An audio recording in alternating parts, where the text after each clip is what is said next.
I really want to talk about today is vision. And I'm a user experience designer, so I'll largely be talking about it from the UX point of view. But I also am kind of trying to keep it broader, and I'm just saying like, how can anyone design towards a vision? A little about me before I get started is I've been a designer now for about 12 years. Most recently at Facebook, working on advertising experiences. But before being at Facebook, I was at Amazon for 7 years, where I launched their new, I was the design lead on their new cloud gaming product. I was one of two designers that worked on the beta for their health wearable. I was one of the early designers on their Echo line of products, their Kindle e-reader. And before that, I was at Microsoft, where I worked on a bunch of exciting stuff. But a common theme that helped me be successful across all these is I've always maintained a vision on the side anytime I've been working on like specific projects day to day. So, you know, like as you're thinking about your projects and, you know, later on, once you join the workforce and you're like, you know, super deep in a project, you always have an idea of what you want to build now, right? So like for this initiative that we're having, like there's probably something that you have in mind. But when the rubber hits the road, it's really easy to get sucked into the details of like, okay, in the next 2 weeks, this is the specific thing that I want to bang out. But what I want to challenge you all to start thinking about is anytime you're working on any kind of product, how can you think about what it's moving towards 3 years from now? And beyond that, what's the point of the product 5 years from now? And you don't have to be a product director or some super high level person. You could be just working on your own startup, or you could be working on your own app or website, whatever. And the point is, make sure that you're always thinking about thinking beyond like what is the immediate next focus, right? So I want to share a little anecdote of one of my experiences at Amazon. Who here has heard of Alexa? All right. So in 2015, I joined the Alexa team just as like the Echo line of speakers was really starting to take off, and the problem was that the entire app was effectively just a massive website. And the specific thing that I led was when you went inside of the smart home tab, there was effectively a long scrolling list where you manage your smart home devices. Now, this wasn't a very compelling experience on its own, but the real problem was that there was no way for us to control smart home devices natively, like within the app. So that was like the immediate need, but me and a small team of designers, we also kind of set a vision in the side of like, okay, we gotta figure out how to control devices inside of this app. But really, we also took an opportunity to set a vision for like, but what's the point of controlling devices? And the root of it became like, okay, the goal of controlling devices is really short term, but the goal of this product long term needs to be about controlling rooms. And we kind of had a vision of having like an Echo speaker in every room, and that Echo speaker would be like a smart home hub in every room and control everything natively. And like on the left here, you could see that like in your bedroom, we were imagining, okay, like you've got like your smart ceiling fan and your light switch, and you've got like a little Fire TV or something. In your living room, you've got your thermostat. In the kitchen, you might have a second thermostat and a light bulb and music playing. And then once you actually go into a room, like in this case, like you've got an accent light that's kind of teal. You've got a power plug, and your microwave is running and has 40 seconds left. True story. I launched a a smart microwave at Amazon. And and then like in all that context, you know, there's device control. So you can see that there's some on-off buttons, and when you interact, in this case with the lights, some kind of an immersive micro interaction pops up, and like there's this whole story, right? Really, the immediate thing that we needed to solve for was, how do you turn a light bulb on? But in order to get to how do you turn a light bulb on, like it was really important to have an idea of like, where was this thing headed? And so we painted this vision of like being about rooms. And this is in 2016, and it was like super lofty. And the point wasn't to go and figure out how to build this right away. It was to provide clarity amongst just ourselves and conversations of where this thing was going. And so fast forward, we announced that well, internally, we announced that we're going to be working on a native smart home hub, which ended up becoming the Echo Plus.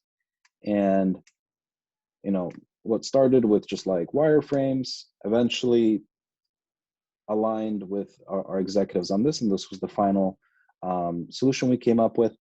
And here you could see that like things are starting to take shape. Instead of just being a super long scrolling list, this is now 2017, right? Like you've got groups up above the fold, and in those groups, like we were starting to put down the pieces for like, okay, this is going to become about rooms longer term.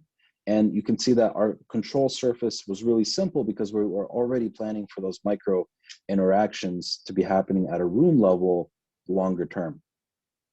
So even though this design isn't, you know, it's not there yet, but you can already see how some of like the bits and pieces were starting to point in the right direction.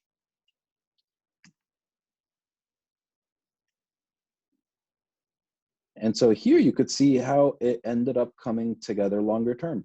So you saw kind of like where we started in 2015, and then we just started to incrementally move towards that vision that we had painted in 2016. And you could see that 2016, we started to just like figure out how to like bring together the information architecture to get us there.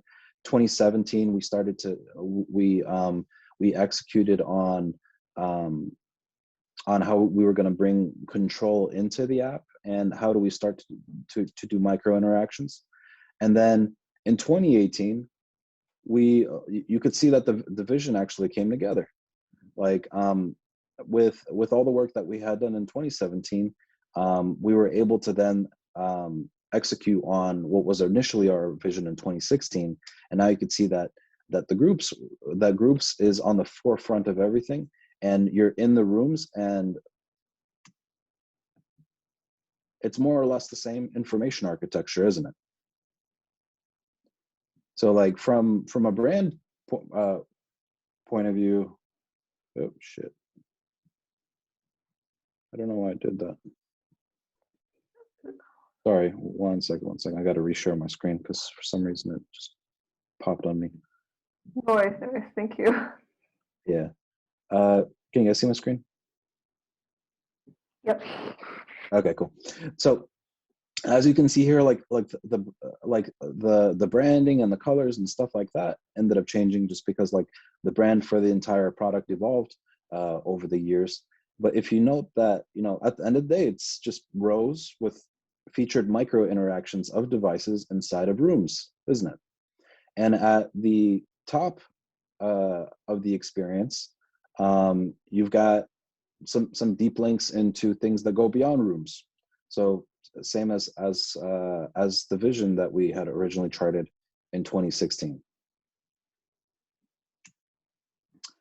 So you may be tempted to say, well, you know, that's kind of the designer's job. You know, like, and I'm not planning to be involved in that work stream, or like, or just it's not appropriate for me to be thinking that. And to that, you know, to the question of like, do I have to be a designer to create a vision? I would argue that no, you don't. And really, the visioneer and the one that kind of spearheads painting this longer term vision is just simply whoever asks the hardest questions.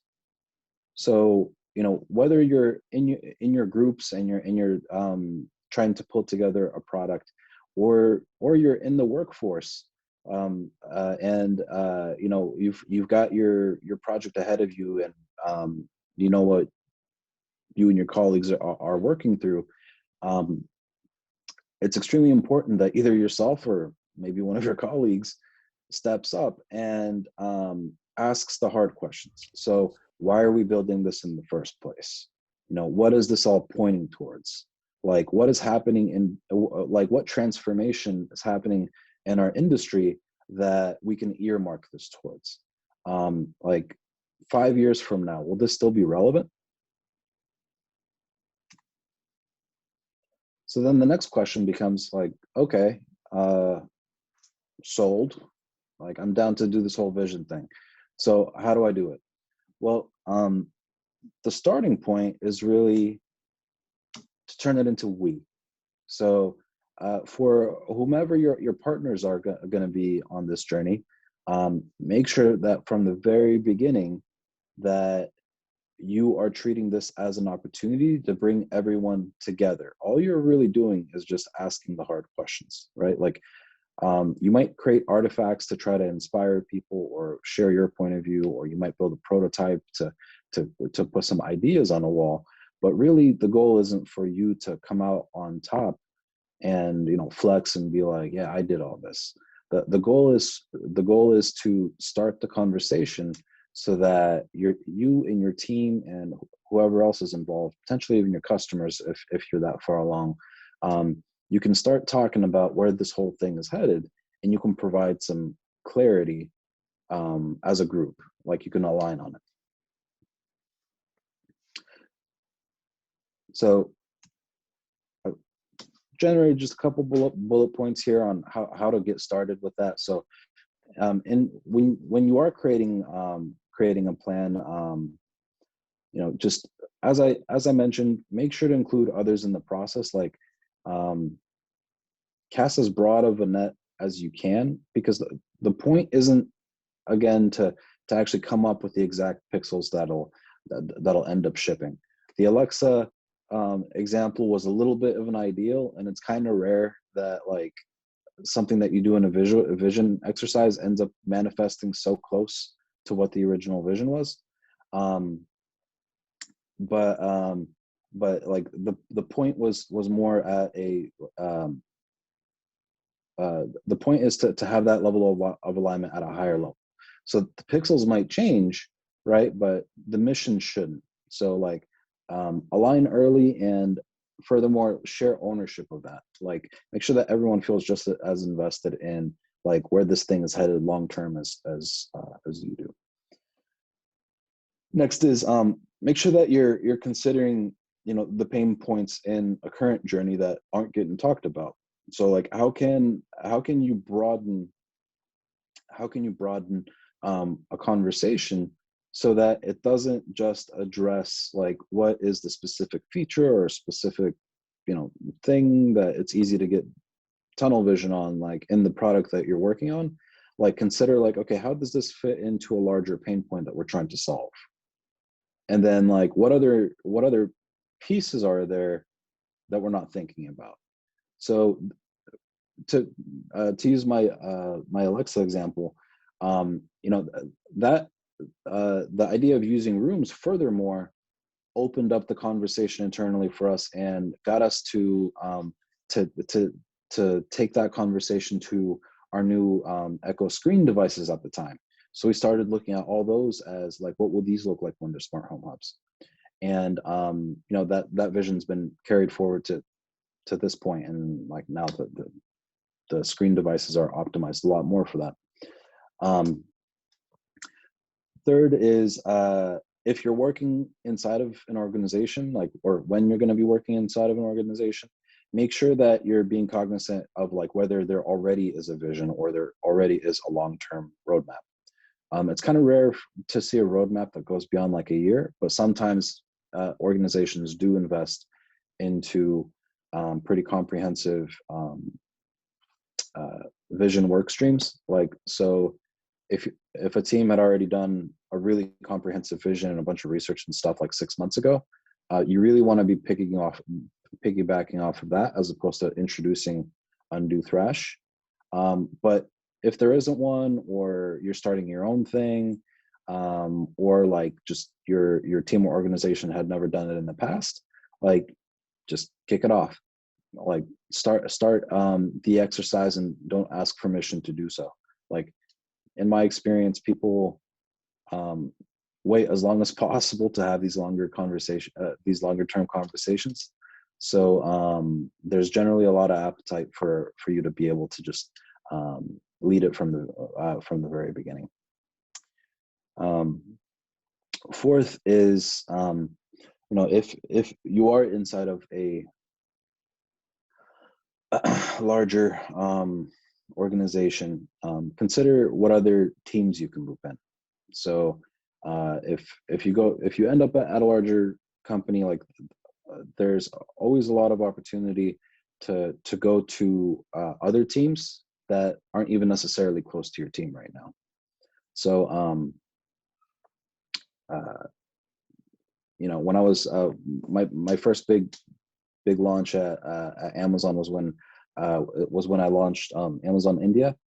And in order to get that to happen, like because it was a brand new product, Amazon had never been in India at the time. Like we didn't really have research, like we didn't have much research that we kind of leaned on. So what we ended up leaning on was the research of partner teams. Now, like you're not necessarily gonna land at an Amazon, where there's like a bajillion teams, but like even if you land in a smaller, 15-person organization, like there's nothing wrong with like tapping on your logistics team to help support usability testing or something. And if it is either a smaller team, or again you're doing something on your own, consider parallel products as well. So like, how are other products either being more ambitious with their vision or being less ambitious than you are? Because there can oftentimes be an opportunity in going into a space where there's already several players, but just having a bolder vision than them and having clarity of like how this specific feature that you're going to be working on is just a stone towards something bigger.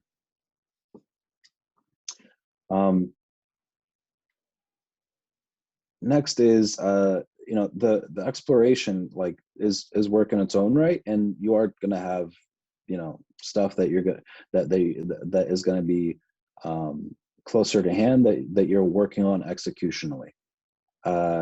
Like if you're supposed to be working on a super specific feature, like I'm not saying don't work on that super specific feature, but you want to carve out that vision work stream in parallel. So sometimes you'll have more bandwidth for it, sometimes you'll have less bandwidth for it, but really it's just something that you want to have alive as just like a living work stream that like is really meant to carry forward forever. And then whenever the opportunity presents itself to have higher level conversations, you just have that already in your back pocket, and you've already been having those conversations with your team members. So whatever, you've got a 3-hour pocket at some point, so you can schedule a workshop to revisit vision and make sure that you're headed in the right direction. And lastly, you should really use it. Like the great thing about a vision is that it's kind of a tool in its own right. So like whenever the opportunity presents itself, like you've already been thinking about it for so long that you're able to be like, okay, let's talk long term. And when this is really great when you're talking about, ironically, when you're talking about something super specific, the way to get out of a rut in a disagreement and something super trivial and like something that they just rat hole in, and you can't decide whether to make the button blue or red, or you can't decide whether to put a video at the top or a background treatment, like something too tactical to be arguing about. like the way that you pull yourself out of that is by having something bigger that it rolls into. So by having that vision, you're able to hit a pause button whenever it's whenever you need it, and say like, okay, like, well, like how does, you know, one direction or another take us towards that longer term vision that we had all agreed on earlier, right? Like it's just it's a consistent level set anytime you need it. And so I'll just leave you with a quote of leadership's not about titles, positions, or flow charts. It's about one life influencing another. And as I mentioned earlier, like if you are a designer, like drive a vision whenever you can when there isn't one. And if you're not a designer, like you have just you have just as much uh, not just opportunity but responsibility to make sure that you're being conscious of what the repercussions are of what you're working on in the long term.